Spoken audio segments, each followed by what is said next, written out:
ପାଟଣାରେ ନିଆଁ ନିୟନ୍ତ୍ରଣ ସଚେତନତା ଶିବିର। ପ୍ରତିବର୍ଷ ସଭା ସମିତି ହେଉଛି ଲୋକମାନଙ୍କୁ ସଚେତନ ମଧ୍ୟ କରାଯାଉଛି ସରକାରଙ୍କ ପକ୍ଷରୁ, କିନ୍ତୁ ପରିଣାମ ହେଉଛି ଓଲଟା। ପ୍ରତିବର୍ଷ ପ୍ରତି ଜଙ୍ଗଲରେ ନିଆଁ ଲାଗୁଛି କାହିଁକି? ହୁତୁ ହୁତୁ ହୋଇ ନିଆଁରେ ଜଙ୍ଗଲ ଜଳୁଛି କାହିଁକି? ପ୍ରଶାସନ କରୁଛି କ'ଣ?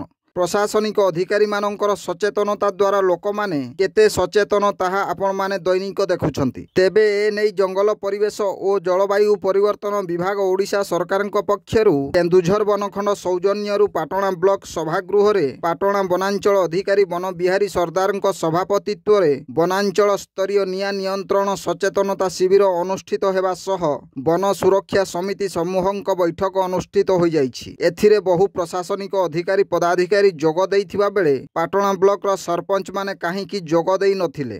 ନା ସେମାନଙ୍କୁ ବାରଣ କରାଯାଇଥିଲା, ନା ପାଟଣା ବ୍ଲକର ସରପଞ୍ଚମାନଙ୍କର ଅଭିଯୋଗକୁ ଶୁଣାଯାଉ ନାହିଁ ବୋଲି ଉକ୍ତ କାର୍ଯ୍ୟକ୍ରମକୁ ବର୍ଜନ କରିଥିଲେ। ଯଥାଶୀଘ୍ର ଯଥାସମ୍ଭବ ଉତ୍ତର ରଖିବାକୁ ସାଧାରଣରେ ଦାବି ହେଉଛି। Bureau report, Janajagaran Odia.